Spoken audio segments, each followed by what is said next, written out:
Hi everyone, I'm John C. Morley, the host of the JMOR Tech Talk Show and Inspirations for Your Life.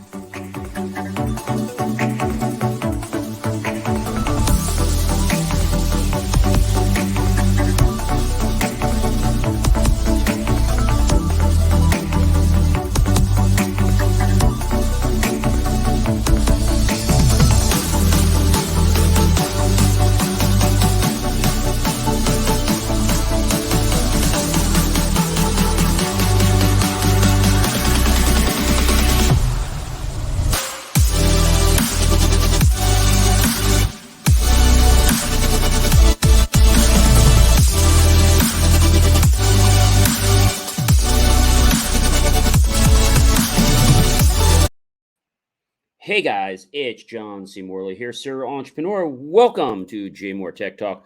Great to be with you guys tonight. It is a wonderful evening here.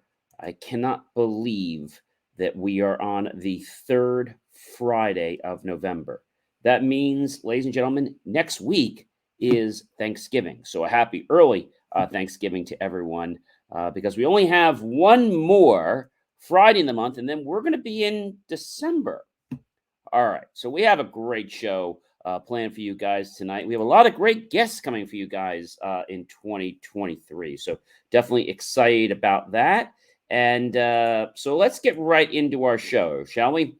Our first topic of the news is, yes, Google Maps update makes finding electric vehicle fast chargers easy. So what's this all about? Well, if you've had Google for a while, you might have noticed that they were able to show you some of the chargers, but they weren't actually able to show you the fast chargers as easily. So Google has made it easier now for electrical vehicle owners to basically use Google Maps and to find chargers fast. So the new update, Google's update, allows you to find fast, the super fast EV chargers quicker. And you might be saying, well, how does that work? Well, the way it works is they've added some new technology to their software, and so before you were able to find things, but now you're able to see the faster charging stations. So I think that's really cool. And Google had announced that the new EV charging filtering option will show up when you search for EV charging station. So rather than having to dig down into the more filter section, and you just simply hit the new fast charge option on the filter, and the search bar will immediately change. And the fastest options that you have, basically faster than 50 kW to be specific. And it's also possible to filter for stations compatible with your charging plug only. And both of these options are available on the Android and the iOS everywhere in the world, wherever there are EV charging stations. So I think this is really something good that actually Apple iOS now supports and the Android supports. So this was great that Google did this. I mean, kudos to Google. I don't usually give them a kudos, but this is definitely a kudos to them. And they made it really simple. There's just some options at the top. You can check the option for fast charge or check whatever plug you want, and it shows the compatible charging stations literally in seconds. So pretty cool. And now you're able to do this quite simply and saving a lot of time so you don't actually go to those slower charging stations, because we all know that the fast charging stations do charge much, much quicker. All right, guys, Apple is getting into hot water again. Yes, the National Apple Epic Trust Battle, it's resuming. I mean, what the heck are they doing? This epic antitrust battle. Yeah, it's resuming again. Apple was sued over tracking and Google's new rules for kids apps. So this is pretty cool. And I think what's going on is really something that we're going to see a lot more of. I think it's great that they're cracking down on security, especially with kids, because a lot of times, when they're downloading an app, they don't really know that they're becoming vulnerable or their family's becoming vulnerable to something, all because they clicked on something. So this is definitely going to be great for a lot of parents out there. And so Apple's antitrust battle against Fortnite maker Epic Games returned to the courtroom after both sides appealed last year's ruling in the potentially interesting precedent-setting case over Apple's alleged anti-competitive behavior. And last year, the U.S. District Court judge had largely favored Apple by ruling the tech giant was not acting as a monopolist with regard to its App Store practices. The Epic Games actually wasn't happy with that decision, of course, and had wanted to go back to the court to force Apple to support third-party payments. And when they did this, they would have to allow Fortnite to basically maximize its revenue by doing this. But meanwhile, Apple didn't want to agree to the court's order. And that said, it would have to permit apps that provide links to alternative payments. So Apple didn't want to agree to the court's order that said it would have to permit apps that provide links to alternative payments. So there were oral arguments kicked off between the U.S. Court of Appeal for the Ninth Circuit, and there are even higher stakes on the mark now for determining Apple's future in the app market and its ability to set its own rules around payments and commissions. So the U.S. Department of Justice and the state of California were granted time to present their own arguments to help explain the proper legal frameworks for evaluating the antitrust claims against Apple. And it's going to be interesting to see, what happens. And one of the judges pushed back against the claim, asking if Epic had actually agreed to Apple's developer program licensing agreement with the intention of going forward to restrain trade. He had suggested that the Epic had signed in the order to get into a market, actually. And the lawyer responded, that's true, but the terms of the contract are binding, with one party forcing terms on another. So excluding contracts from Section 1 scrutiny would allow anti-competitive terms to go unpunished. This is not right. And the court also asked for information on how the government believes the pro-competitive and anti-competitive effects should be weighed against one another to make a judgment. Now, the U.S. government also believed that the lower court misapplied that rule of reason and erred in how it analyzed the monopoly power. So Apple was able to set prices and keep them regardless of what its competition did. And I quote, and as Microsoft explained, that's something only a monopolist can do. And of course, Apple's legal terms came with a well preparation from their legal team. As one judge discovered, Apple's lawyer, Mark Perry, who had been a longtime partner at Gibson, Dunn, and Crutcher, was now at a new firm, Weil. But that didn't mean Apple had changed firms. It just meant it now had two. Oh, wonderful. Or as Perry put it, we are one big happy family. Just what we need. So Perry's argument just restated the points from the lower court's decision, particularly noting that the iPhone was designed to be more secure than the Macs, which it was kind of, and there was no side loading, and instead putting apps through human review.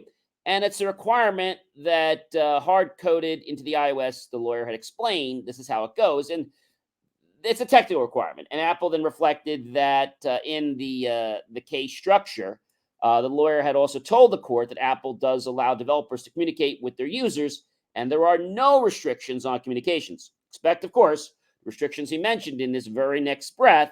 And I quote, Apple does not allow links and buttons because we can't review them. We can't track them. We can't protect users from malware, fraud, porn, hackers, and all of those other things. It would be a breach in the wall, an opening that bad actors could exploit, and it's not well thought out, close quote. So this case will likely continue on, unfortunately, for another 6 to 12 months more. So don't expect any resolutions before your holidays or even before 2023. And if neither party is satisfied with the resolution, they'll likely be appealing to the Supreme Court, delaying the decision even longer. Now, Apple faces potential class action lawsuits over the data collection practices. And while the epic Apple antitrust battle is one of the most significant lawsuits facing Apple currently, the company was also sued this week over another matter. Another lawsuit is taking on Apple's data collection practices in the wake of a recent report by independent researchers who found that Apple was continuing to track consumers in its mobile apps even when they had explicitly configured their phone's privacy settings to not do tracking. So this is a problem, and we all know that the tracking they're doing is being sold for big bucks.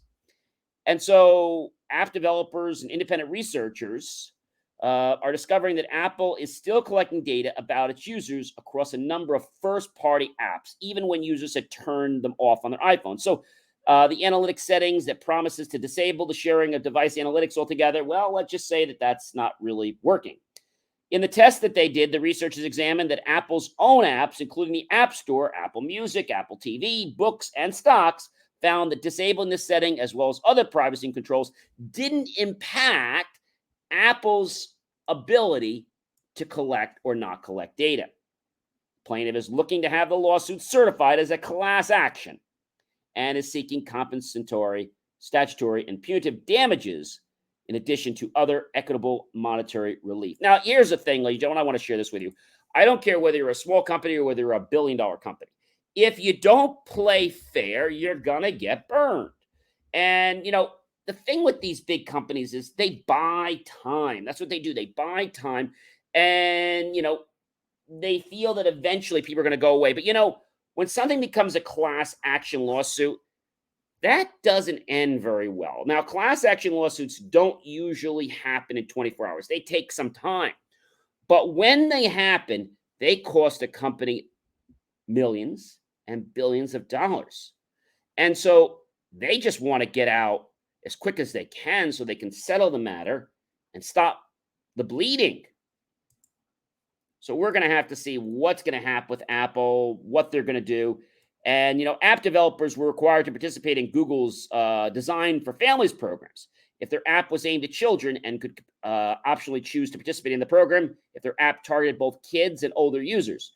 Now, it was designed for families, and the program included a number of requirements around the app's content, its functionality, use of ads, data practices, use of warning labels, feature set, underlying technology components, etc.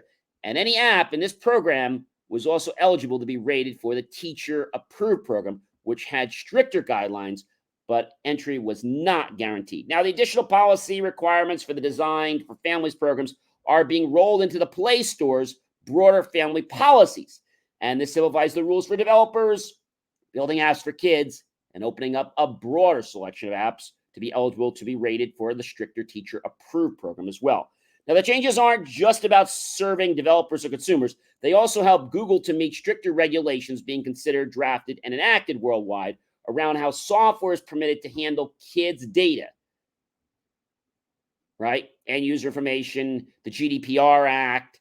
And we know the UK's age-appropriate design code is definitely stepping in there, and they're going to put their 2 cents in. But failure to meet these requirements can result in significant penalties, as Meta recently learned when it was fined roughly $400 million for how it treated children's data on Instagram, for just one example in this instance. So I think we're going to see some changes, not tomorrow, but definitely going to see some changes. And Apple actually, had launched the emergency SOS via satellite on the iPhone 14 Pro, new feature that uses satellites to route calls in the events of emergencies when cellular access isn't available. Now, Apple released the iOS 16.2 Beta 3 not too long ago, and the iOS 16.2 Beta added the new watch list sorting options for the stock app, which are reflected in the updated home screen widget. Now, the newest beta also introduced new toggles for the always-on display that lets users turn off the wallpaper and notifications. A new report for the information had refuted an earlier Bloomberg report, which claimed Apple was targeting 2-3 times the revenue from its ad business. But I have to tell you something. I have no interest in getting the 14. I'm waiting till that new phone comes out, to probably the 15, the next one next year comes out, because that's the one that's going to have USB-C in it. and that's just going to make things a lot easier. So we'll have to see, what's going to go on. But I feel, ladies and gentlemen, that Apple is really being watched in a manner that is so tight that if they sneeze the wrong way or breathe the wrong way, they're going to have fines. And it's not because the government's trying to do something wrong. It's not because the legal people are trying to get them in trouble. It's because of the way they have misacted in the past. And so they've been given like this string.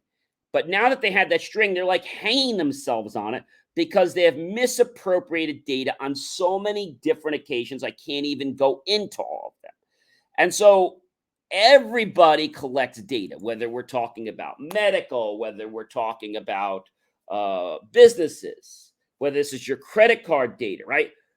We all know how important PCI compliance is, right? We know how important HIPAA compliance is, Sarbanes-Oxley compliance is, but we don't really hear about compliances for kids and apps. I just feel this is just becoming another, I'm going to say, requirement that is going to be enforced. It was always there, but no one ever did anything about it because it was never an issue. Now it's time for the pipers to watch out because they're coming after you if you start to do things wrong. We know what happened with Meta and Facebook, right? They thought that by changing their name, they were just going to get off scot-free. They didn't get off scot-free.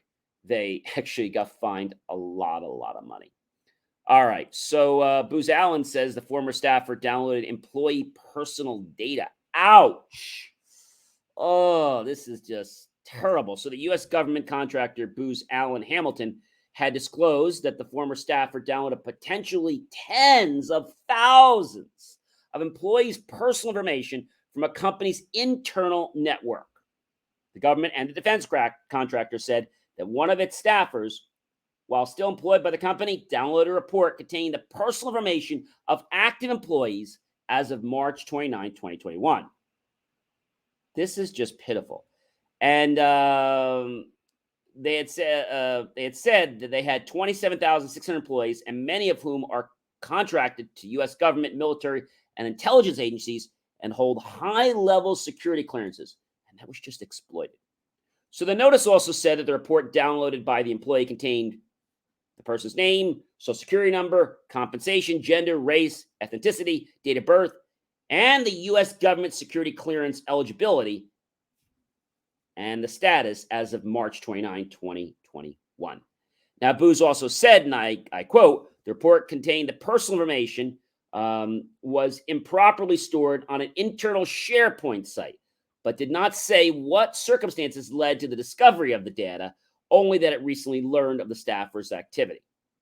The data breach notice filed with the California Attorney General's office recently said the employee obtained the report on April 14, 2022, and Booz Allen's spokesperson, Jessica Clenz, said the company learned of the exposure months later on October 5th.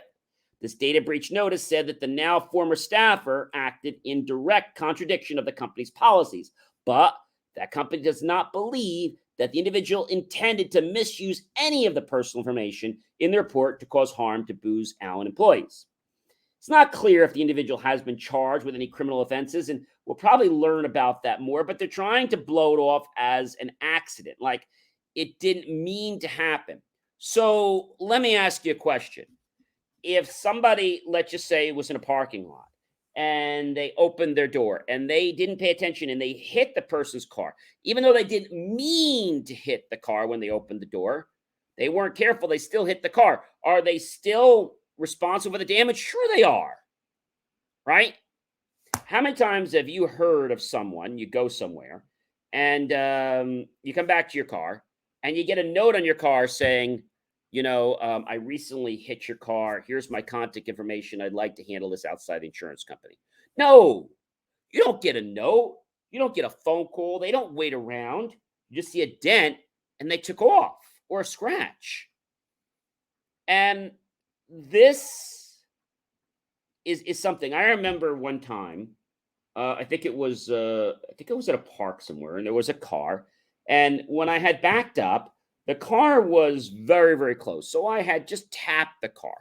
And what I did was I left a note saying, "Dear car owner, I did tap your car. I don't believe I caused any damage. Here's my name, my phone number.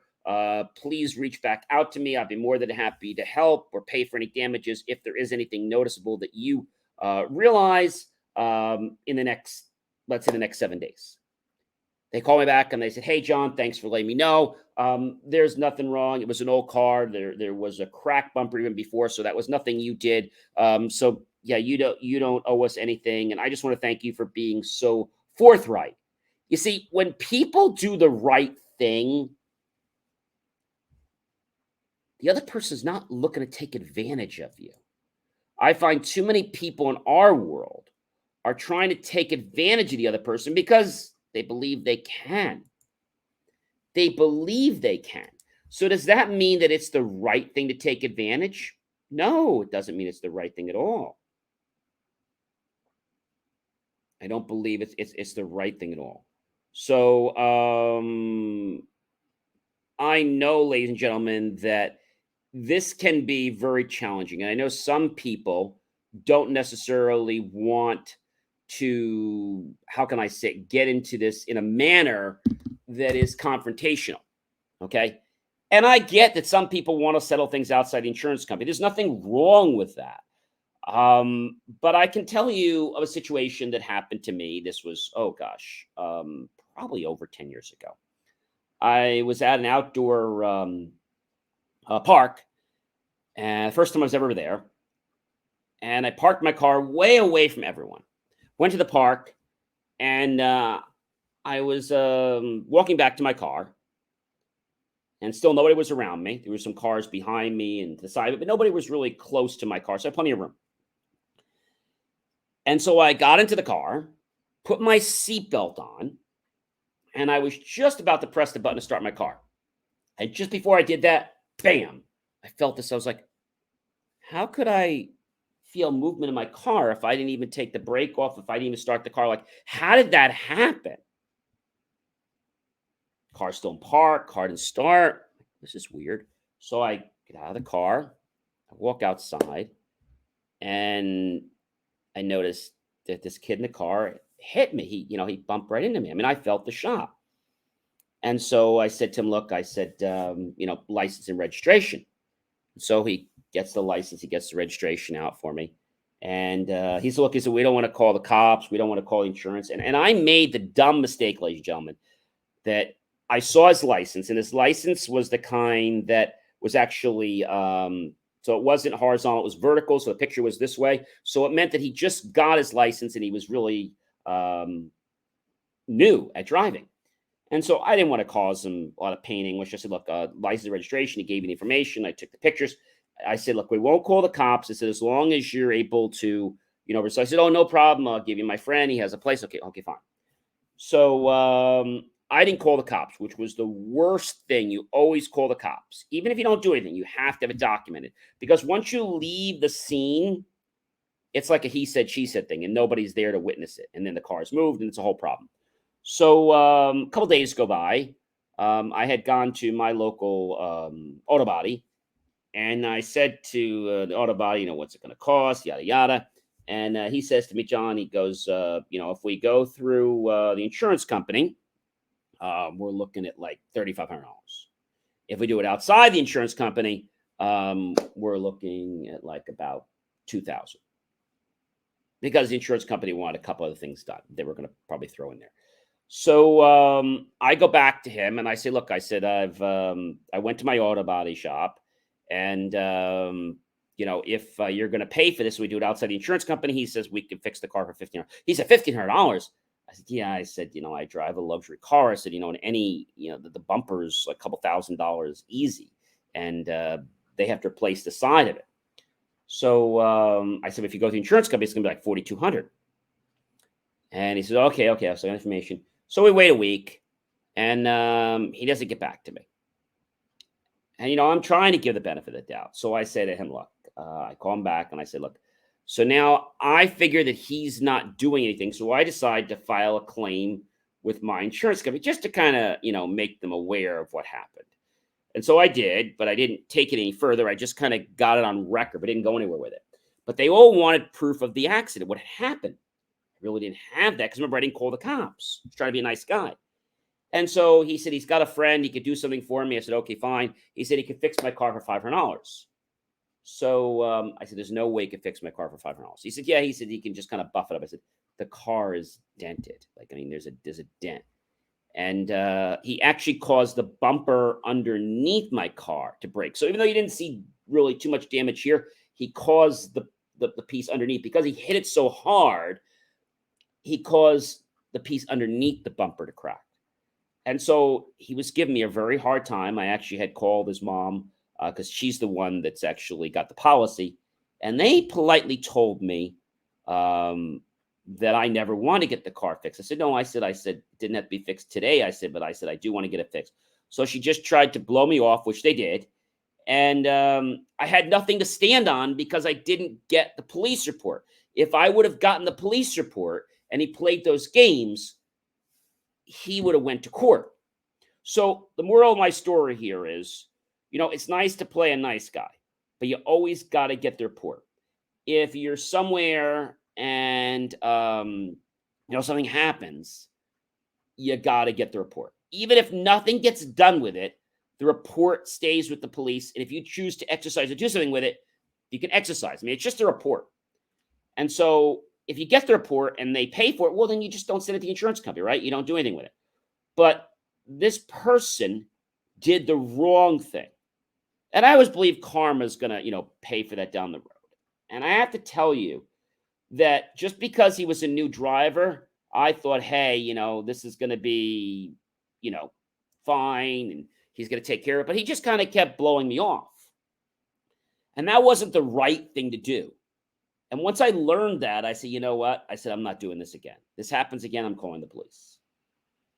But when I tried to call the police to get a report, they're like, John, there's not much you can do. It's like days after the accident. There's nothing we can do. You can go and do a self-testimony, but there's nothing else we can do.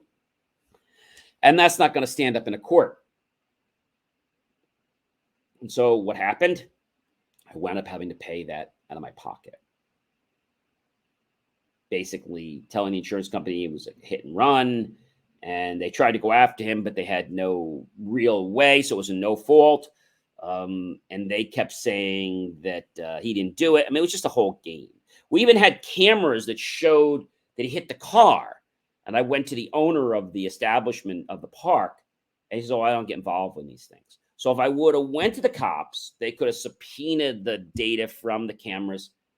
And I would have been protected. So being a nice guy doesn't always work in your best interest. So making sure that you CYA, cover yourself, make sure you're protected. Even if you don't need it, it's important to have that protection. All right.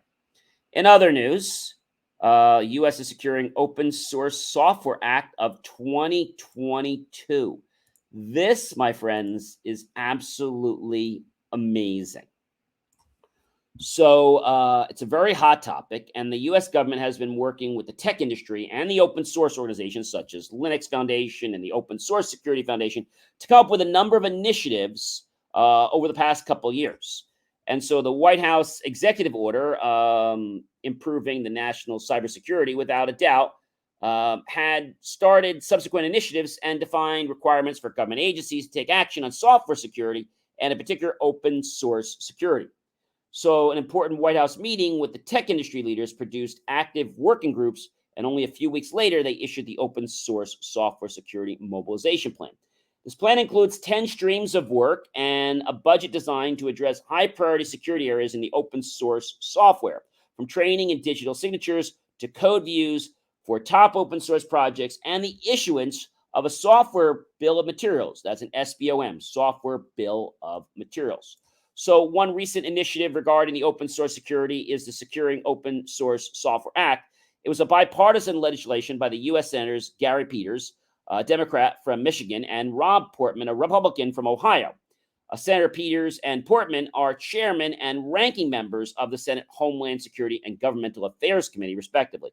And they were at the Log4j Senate hearings and subsequently introduced this legislation to improve open source security and best practices in the government by establishing the duties of the director of the Cybersecurity and Infrastructure Security Agency, or we call it CISA, Cybersecurity and Infrastructure Security Agency.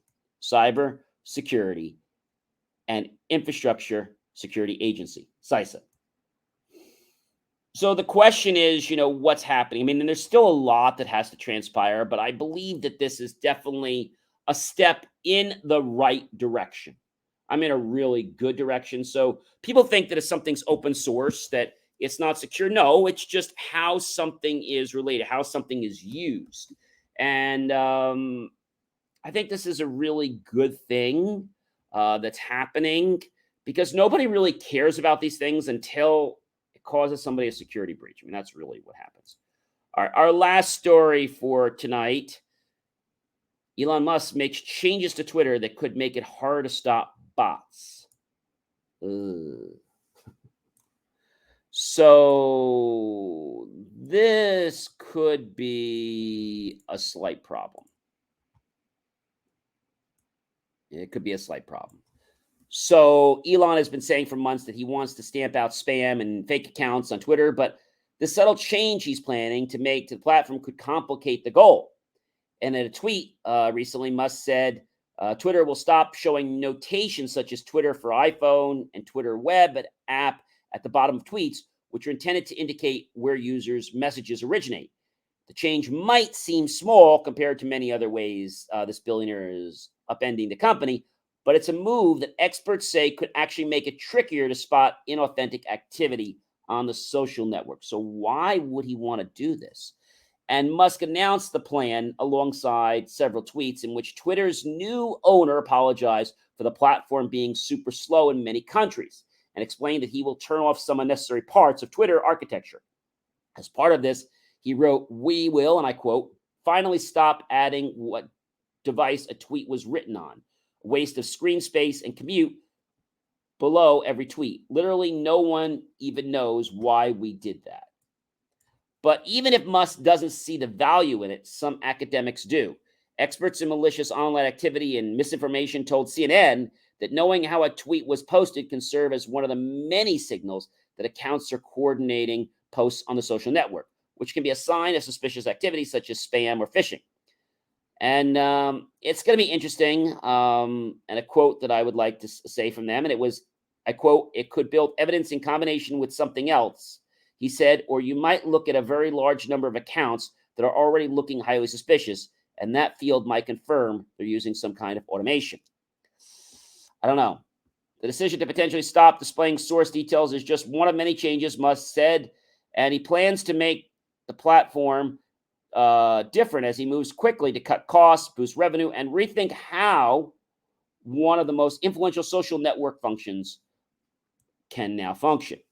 Apart from helping to spot bots, tweet source details can provide a strong indicator for whether an account has been hacked, according to some of the representatives at the Boston University and the co-director of the security lab. So I think we've got to see what's happening. I'm not really sure where Twitter's going. I know I've used it for a while, but I don't see that it's really, I don't think it's gaining the popularity. I hope that changes in 2023. I found it very difficult to get people to follow trends on Twitter. Why? I think because there's been a lot of flack in the past, a lot of flack. And we're going to just have to see what Elon's got up his sleeve, what he's planning to do. Why did Elon really buy Twitter? We still don't know. Was it for freedom of speech? I don't know. I don't know, ladies and gentlemen. We're going to have to wait and see what exactly he's up to. So I don't know. We'll just have to stay tuned with that and see where he's going and what changes are happening. We'll have to just kind of keep an eye on it and see, is this something good? Is this something bad? I don't know. I really don't know. But hopefully he has some plans. Okay? Hopefully. I don't know. One thing that several companies have been talking about with Thanksgiving just around the corner is let's make Thanksgiving Day a no technology day. So this is a day that maybe you're just gonna maybe just make it a few hours. So when your family or friends come over, unplug for technology, maybe just for those 4 or 5 hours. Can you do that at the dinner table? So maybe you've got to check your technology in the morning, but you don't have to check it all day long. And please, for heaven's sake, don't check it at your dinner table. All right.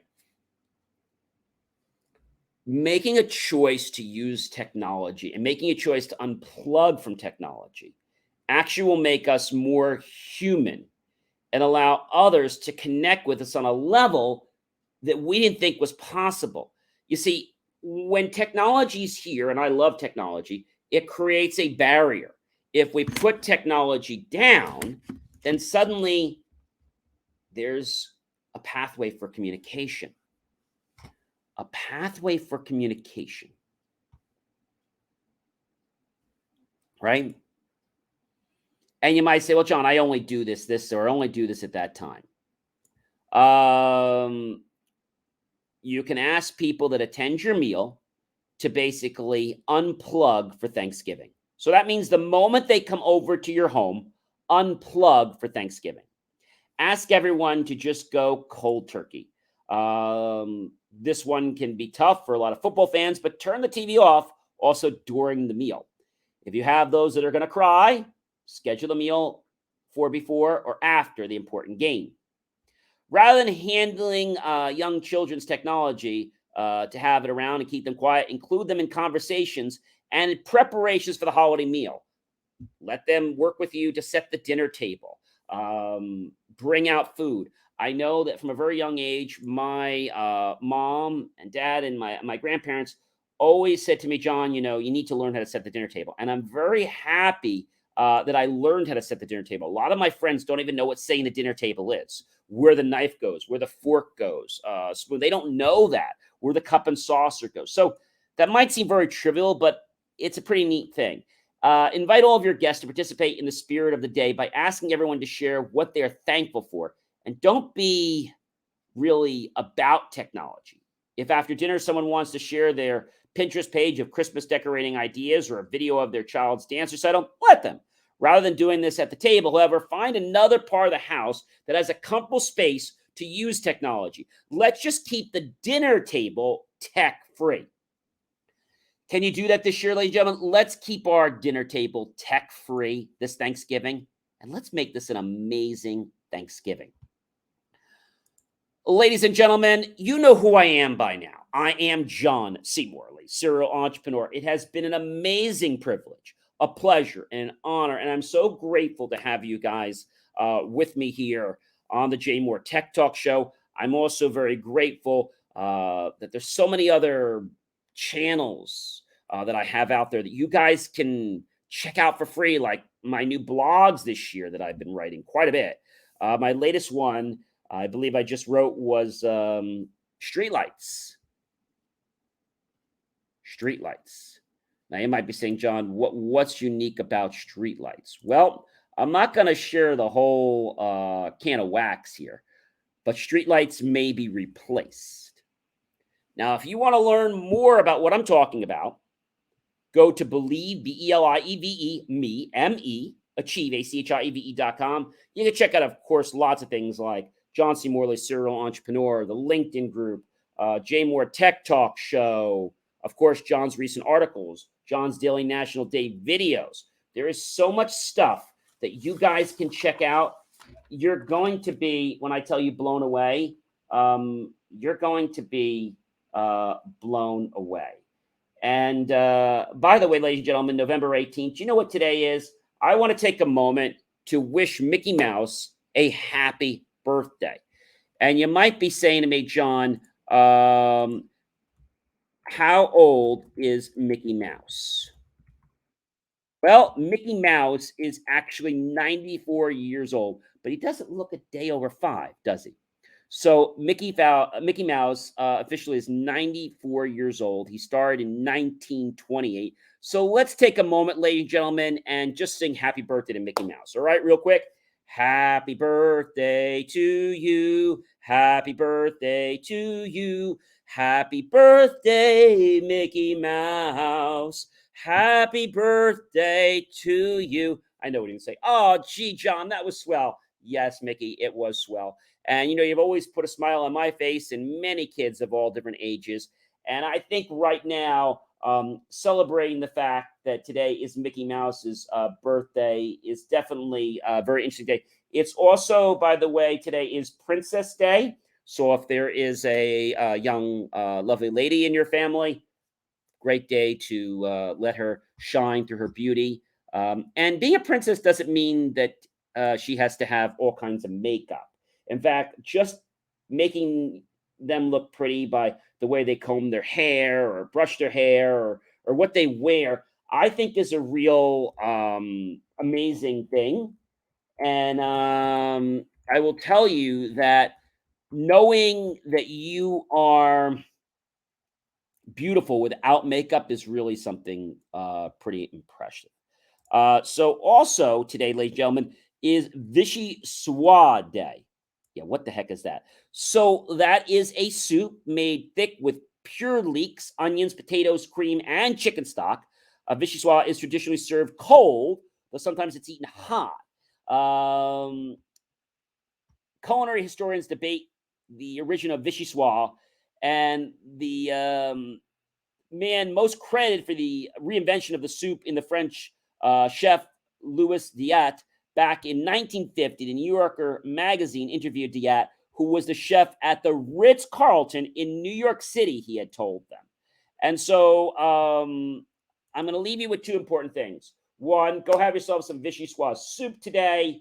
Um, sing Mickey Mouse a birthday song, watch a Mickey Mouse movie, and you know what, ladies and gentlemen, prepare now to have a Thanksgiving meal that's unplugged from technology.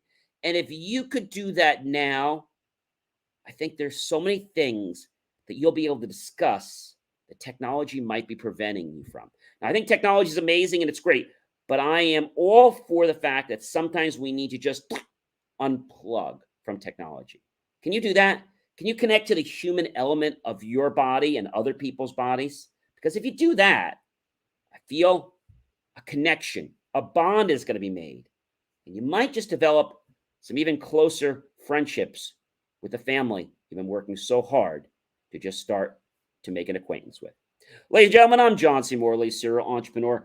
I appreciate you watching our show. Definitely below any of the videos, just click on that PayPal link, make the choice to buy my team and I a cup of coffee, a savory dessert, or some fruit. Either way, we'll invest that technology to new equipment, new software, new facilities, even new ideas to inspire you to become a better version of yourself. And again, we have lots of great guests coming up in 2023. Let's make the choice now to have this Thanksgiving, November, yes, this Thanksgiving. Let's make the choice, ladies and gentlemen. Thanksgiving this year,